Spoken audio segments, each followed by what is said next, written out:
Nothing calms me down more than a video of a woman organizing her refrigerator with special containers. Nothing relaxes me more than a video of someone organizing their garage with labeled bins.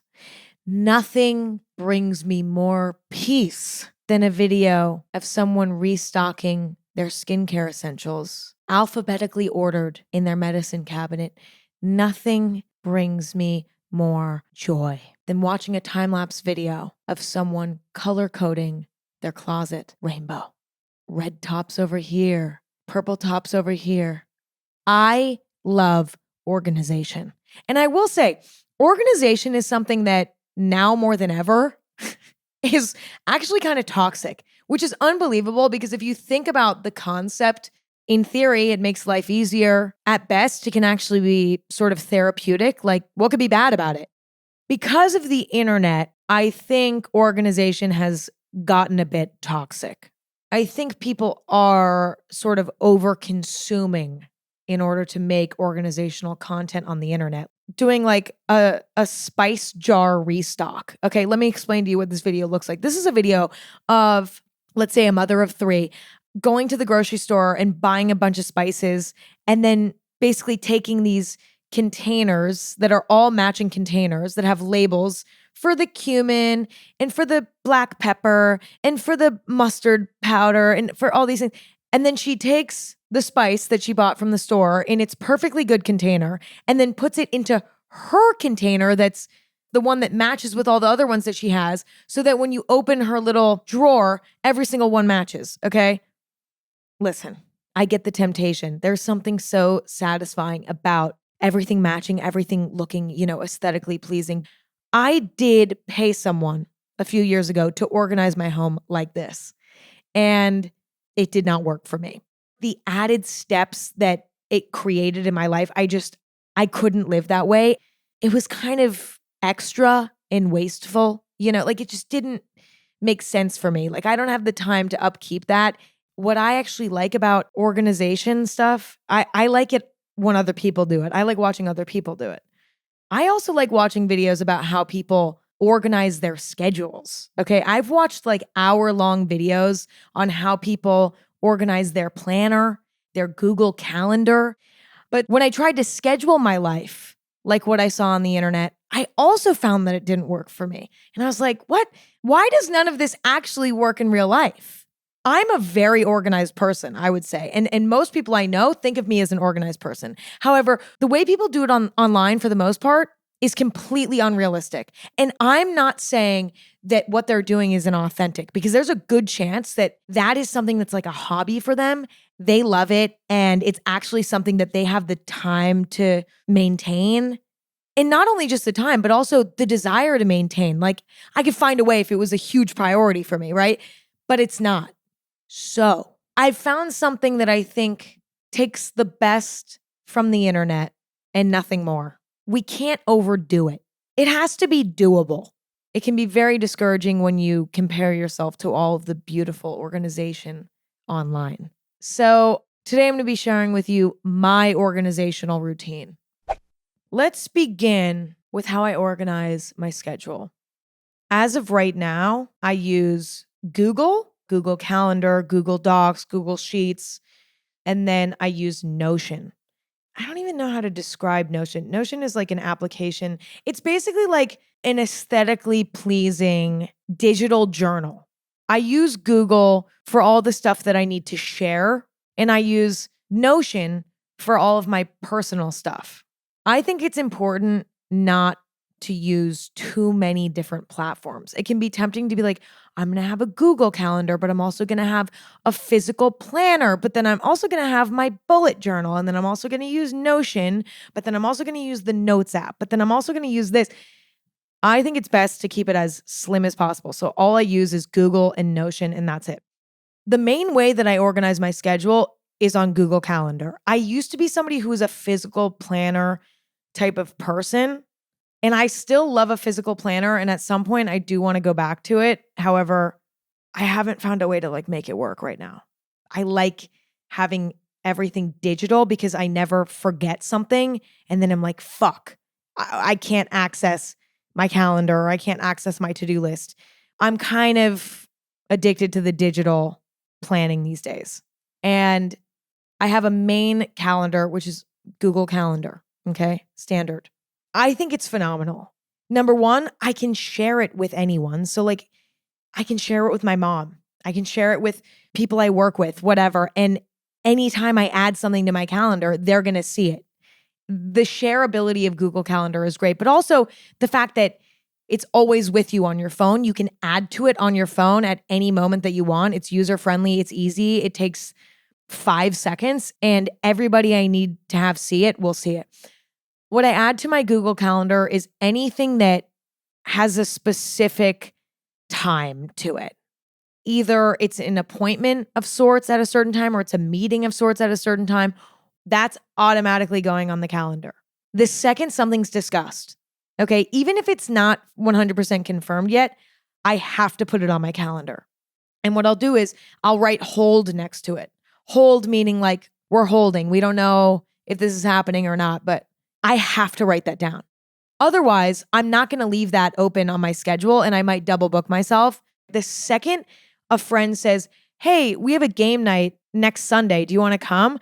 I have to put that on my calendar or else I'll completely forget and I'll end up missing out on something that I care about. And I've noticed too that when it comes to Google Calendar, the key is to keep it simple. I've noticed a lot of people will color code stuff like appointments are red and travel is blue and blah, blah, blah, blah, blah, right? Or like social time is pink, but then social time with family is fuchsia. It's like, okay, relax. I can't handle that. I need to be able to be in conversation with somebody and add something to my Google Calendar. If it's too complicated, I'm not going to do it. So that's why my Google Calendar doesn't look aesthetically pleasing. It doesn't look color coded. It doesn't look beautiful. It just says what the fuck has to happen. And that's it.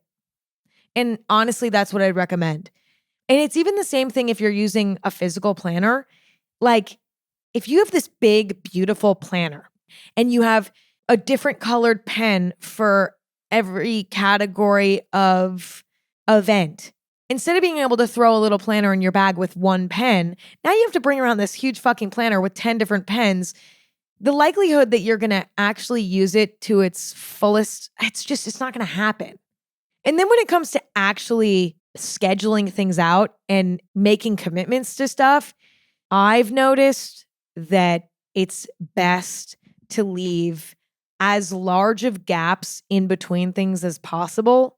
Because I'm the type of person that loves to like do a minute to minute sort of calendar. Like if it was up to me, I would do that. You know, I'm going to wake up at this time and I'm going to exercise, go to this workout class at this time, and then give myself an hour. And then I'm going to go to this meeting and then I'm going to meet this friend for lunch. And then and there'd be no buffer room. I'd schedule things too close to each other. And then I'd end up fucking everything up. I'm late to everything. I'm stressed out. I'm upset. It's always better to give yourself a buffer. So I have learned over the years that it's best to leave, honestly, as much time as you possibly can in between commitments. And I also think too, being realistic with your scheduling, like not packing too much into one day and expecting that everything's going to run smoothly and unrealistically perfectly to a point where you'll arrive to everything right on time is healthier, because something that's rewarding about scheduling out your day is the feeling of sort of control that you have when things work out. And if you schedule things down to the minute, you're going to end up disappointed. It's bad for morale. And it makes you not even want to schedule your life anymore because you're like, this is like impossible to complete. I'm a failure. And that's not the point of scheduling. Scheduling is supposed to make you achieve more, right? So if your scheduling is making you achieve less, it's because you're either not on it enough and like you're forgetting to write stuff down, or you're too on it. You're doing too much and you're creating an unrealistic schedule for yourself. I almost think it's better to put less on your schedule, like put only the stuff that you have to do on your schedule. And then if you end up having more time, squeezing other stuff in that free time later, and it's like a bonus. Okay, so that's for like my main schedule. When I'm feeling really overwhelmed, sometimes the Google Calendar is not enough for me. I'm like, I actually need a daily to-do list. I need more structure. I need to check boxes for like every single little task. So where I personally make it is on Notion, and I have a document that's like a daily to-do list, and I can just fill that in whenever I want. And I don't use it every day. I only use it when I really need extra structure. Usually I'll use this really in-depth to-do list when I have like a new habit that I want to integrate into my life. Like I want to start reading 10 pages of a book a day, and I want to start meditating. I don't like timing those things out as much. So I like to just have like a checklist that I can use and like put those on the checklist, and I'll get to them eventually. Again, I'm like saying this out loud, and like this seems kind of like it's too much, but it works for me when I need more structure in my life. Another sort of to-do list that I keep is I have sort of a document of to-dos that have no real due date. They're just things that I want to do eventually. Like, oh, I want to brainstorm this project that like I want to eventually execute in like 2 years. I'll like put that on my overall to-do list. Or like at some point I need to get a new bookshelf for my bedroom. Or at some point I need to order a new camera battery. It's like little shit like that where I'm like, eventually I'll do that, but I'm not going to add that to my Google Calendar. Like I don't need to do that today. I'll do it when I get around to it. I'll do it when I'm bored. And what's nice about having that list is that whenever I have like a free hour, I want to keep being productive. Like I'm in the middle of the workday, but I have this like hour. I don't know what to do. I'll go to that list and I'll try to get something done from it. So I have 2 to-do list documents that are just personal documents for me. One is my daily to-do that I use whenever I need structure in the day. And then I have my overall to-dos, which is basically a running list of stuff that I'll get around to eventually. And having those 2 lists, it is very helpful. When it comes to scheduling work-related stuff, I just love a Google spreadsheet. Okay, I'll give an example. And actually, the example relates to the podcast, okay? I have the most amazing, satisfying Google spreadsheet for the Anything Goes podcast. Okay. Basically, it's a spreadsheet that basically is a log of every single episode. And it has the date of every episode, the title of every episode, whether or not I've recorded the episode, a link to the episode. It has all the information about the episode. So I can basically go and see like how many more do I need to do this month? It's amazing because I can also share it with my producer and that, you know, that helps me. So it's like when I first started my podcast, I didn't have any fucking document, all right? I would forget if I had recorded an episode for a given week, and I would constantly have to check in with my producer at the time, like, hey, do I have an episode for this week? Like, I don't even fucking remember. And they were like, let me check. And then they would look and they were like, no. And then it's like 3 days before I'm supposed to post an episode, and I'd be like, fuck, okay, I thought I did. And it was just a mess. And now I have this spreadsheet that everyone has access to. Some people love spreadsheets. Some people hate them. I'm pro spreadsheet. I really am. And like, I think that there's this sort of thing around a spreadsheet. Like, do I really need a spreadsheet for this? Can I be honest? Almost everything can benefit from a spreadsheet. I believe in using the spreadsheet as often as possible, okay? Like, let's say you're scheduling a fucking potluck with your friends. I feel like I haven't heard the word potluck in like 10 years since like elementary school. But let's say you're planning a fucking potluck with your friends, okay? And everyone's bringing a dish and you're gonna all eat together. How fun, okay? Who's bringing what? Who's bringing what? Oh, I don't know. Make a fucking spreadsheet. Now you're not gonna have too many vegetables and not enough dessert and no protein. But oh wait, I thought you were bringing chicken. Oh, you solved by the spreadsheet. I just think we should be using spreadsheets anytime you're feeling like, wait, I feel like this is clunky in my life. Ask yourself, could I spreadsheet this? And then beyond that, I'm somebody who likes to make outlines. That is what I love Notion for. Like, for example, obviously I already mentioned my to-do lists. Those are on Notion, but I also have a podcast page where I outline podcast episodes. I have a YouTube page on there where I outline YouTube videos. I have a list of Chamberlain coffee ideas that I add to whenever I have an idea, a book log of all the books I've read this year, workout routines written down. I have New Year's resolutions on there, even though I don't really believe in them, but it's kind of fun to do. I have a list of, this is kind of cringe, but it's also like, it's not cringe. But there's, okay, it's kind of cringe. I don't know.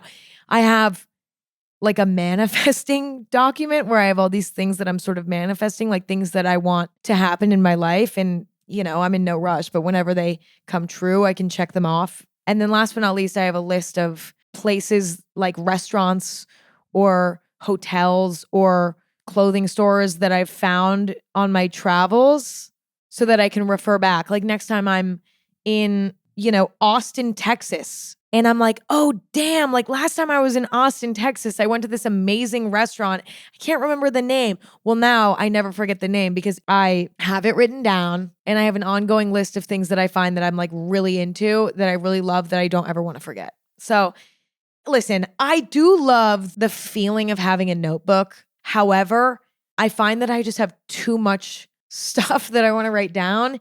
And I feel like I just run out of pages in a notebook too quickly. Right now, doing everything virtual works best for me. But that is that.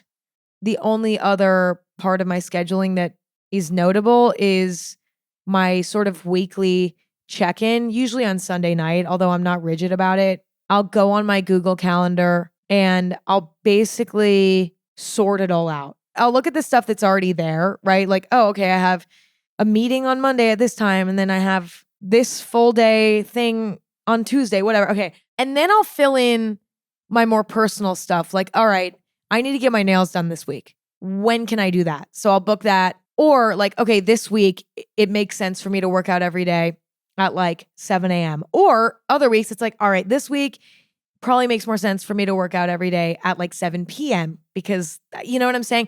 So I like take one day out of the week to fill in the blank spots with the stuff that I want to personally have in my schedule. And that is how I organize my schedule. I'm obsessed with my schedule. I honestly am at a place now where I'm in such a good groove with it that it really does enhance my life. And everybody's going to be a little bit different, but I really do encourage all of you to try to find your scheduling groove. It's so rewarding. But let's move on now to how I organize my spaces. Now, I do want to say, because I mentioned earlier that I hired an organizer and they came in and they organized my house and they put everything in the little containers and they color coded my closet and they did this beautiful job. And I am so grateful for that, but it didn't work for me. Now you're probably wondering, Emma, what happened? Don't worry. All of the containers and stuff, I either ended up using them for other things. And then the ones that I didn't end up using, I donated and I feel good about it and it's fine. We move forward. I will not do it again. I'm not proud of it. Okay. I'm not proud of the fact that like I got all these containers and shit to organize everything. And then I ended up just like fucking ditching the strategy, like the whole strategy and just throwing it all out. I did not throw it all out though. I found uses for it. Okay. But I didn't need it. I didn't ultimately need it and I regretted it. However, I still do think I have a pretty organized home. It's not maybe as aesthetically perfect as it once was when I like paid somebody to do it for me, but it's completely functional and it's manageable and easy to upkeep.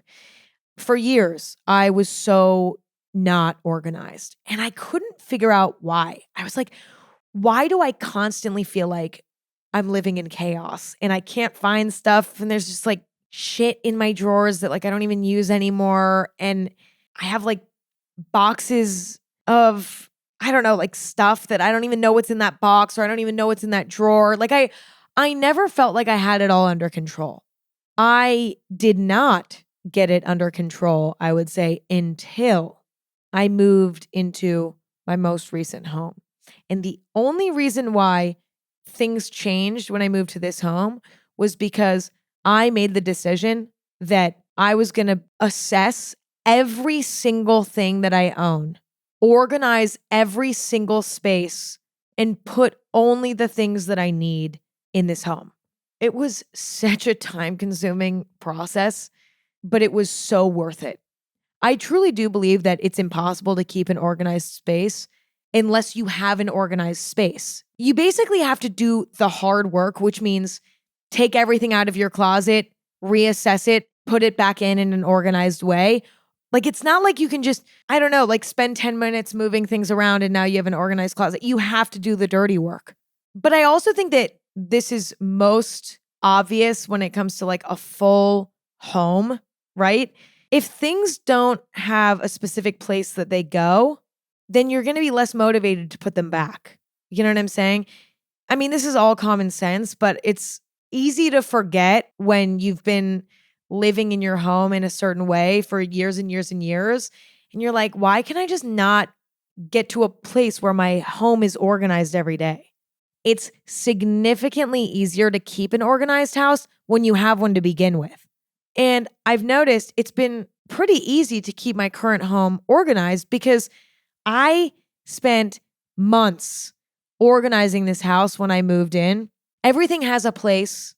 Now, I will say it's a lot harder when you're not moving. It's easier when you're moving because all of your stuff is in boxes and you can assess every single object and item that you have with fresh eyes, and to build a new organizational strategy from scratch than it is to take what you know and what you've known for years and start from there. You basically have to do the same thing as you would do if you were moving. So for example, you're spending a full Saturday in your closet. Fuck it, it's the weekend. You're going to put on a podcast or your current favorite album and you're just going to get it done, okay? My recommendation is to take everything out of your closet. I know it sounds ridiculous. Take everything out of your closet, everything.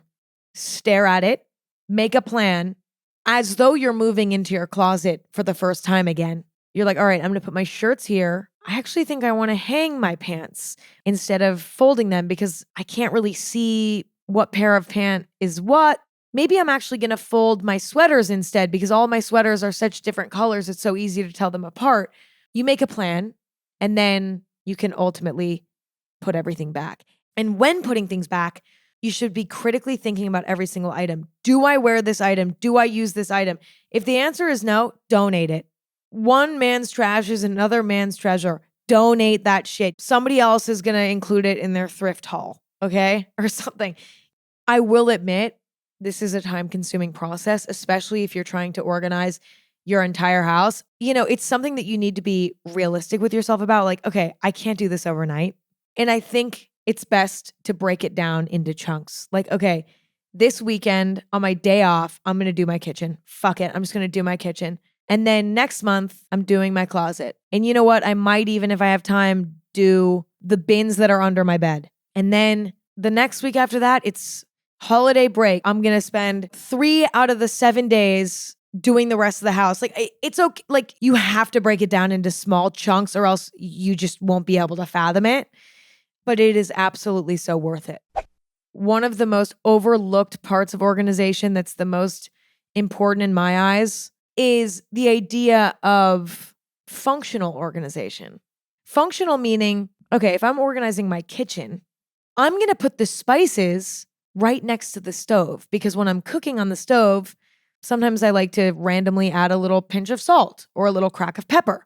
I'm not going to put them all the way across the kitchen. In the drawer next to the sink, I should have my dish soap and my extra sponges. You know what I'm saying? It should make your life easier. It should make things smoother. Another example is like in my closet, I have things organized not by color because it's like I don't need that is too hard to maintain. I have things organized by length. I have a tank top section, short sleeve shirt section, long sleeve section. All of my sweaters are folded because I used to hang them, but they were too bulky and it was causing them to stretch in the shoulders a little bit. So I ended up just folding all of those. All of my denim, I hang up. I can't tell jeans apart when they're folded.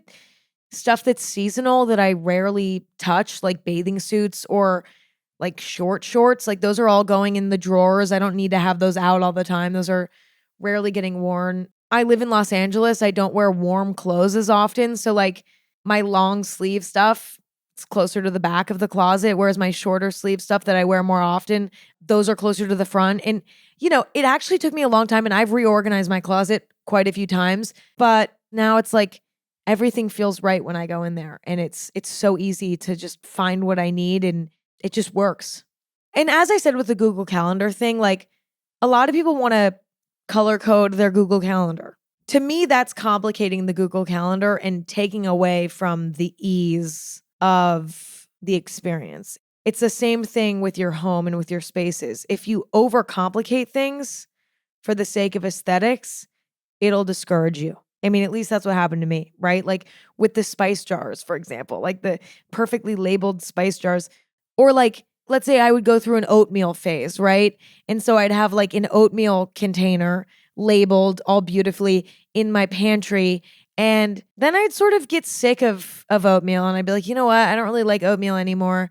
And then I'd have to like spend time soaking off the label so that I could put a new label on this container for like whatever my new food was going to be. And like, I didn't really know what that food was going to be. And then also sometimes I would like buy something random. Like I'd be like at the store and be like, oh, I want to buy a fun cereal. I don't have a container for fun cereal. Like, you know what I'm saying? It doesn't give you flexibility. It's good for like intense routine, but if you ever want to change up your routine, having all these matching containers and stuff, it's just not necessary. I love bins. Organizing with bins, I think, is great. Little drawer organizers, I love that. I think that's very helpful. Bins, like if you have space underneath your sink, for example, instead of just having like products all laying out, like having a bin of all your extra soaps and then another bin of all your extra sponges under your sink. Like that makes sense to me. But like taking your laundry pods, right? Taking those out of the container that you bought them in and putting them in a new container, it's just unnecessary and it adds an extra step. I don't think it's worth it. Another example I have too is wanting every hanger in your closet to match. So going out and like buying a bunch of velvet, beautiful hangers. Okay, number one, velvet hangers like are literally the worst hangers on the planet. They look nice, but they have too much friction. Your clothes will never slip off of them. But then when you actually want to take your shirt off the hanger, it's like a 30-second ordeal, which I'm so sorry. It should be a 0.3-second ordeal to take your shirt off the hanger. Anyway, the cheap plastic hangers that you've had since you were fucking 10 years old, keep those. If you're going to spend the money on any sort of thing like that, I would say drawer organizers and bins. Yes, I think those can absolutely be helpful. And you can also reuse those a bazillion times and they don't add an extra step. Now, once your home is organized, and this could take up to a year. I mean, it took me, I think, at least a year, like getting all my cords together and like figuring out what cord goes to what and like getting all my nostalgic photo albums in the same area and like getting all my books in the same area. Like all that stuff takes a fuck ton of time. It does. But you attack it slowly but surely, piece by piece, and then cleaning up after yourself immediately is so much easier when things are organized properly. It's also easier to motivate yourself to clean up. You're excited to keep it organized. After I cook dinner, sometimes I'm like, oh, I don't want to do it. But then I look around and I'm like, oh, you know what? It'll be so nice to wake up in the morning to a home that I feel is organized. Let me just fucking do it right now. I'm just going to do it. It really helps to motivate. But it also helps to have a weekly organizational day. Like, okay, on Sundays, I'm going to spend 30 minutes to an hour just reorganizing, getting everything back together.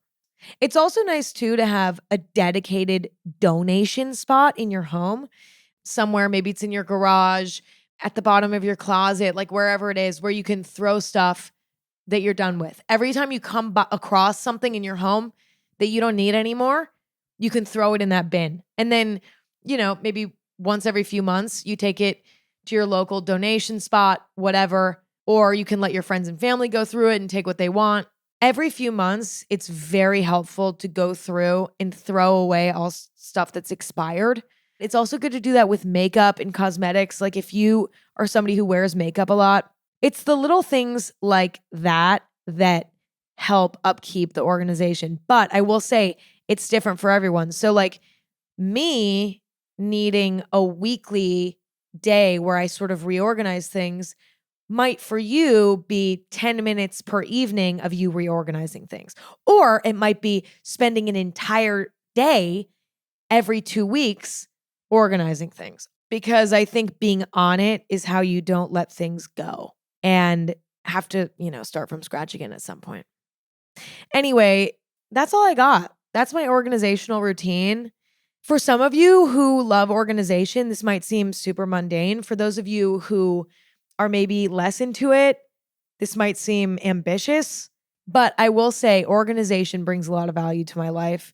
And that's why I'm sharing my routine with you, because maybe you can take some of these habits and add them into your own life. That's all I have for today. Thank you all for listening and hanging out. If you did enjoy it, new episodes every Thursday and Sunday. Find Anything Goes on Instagram and TikTok and social media in general at Anything Goes. Find me on social media at Emma Chamberlain, and find my coffee company online at chamberlaincoffee.com or at Chamberlain Coffee on social media. I love you all. I appreciate you all. You're all awesome. And I can't wait to talk to you soon. Okay, bye.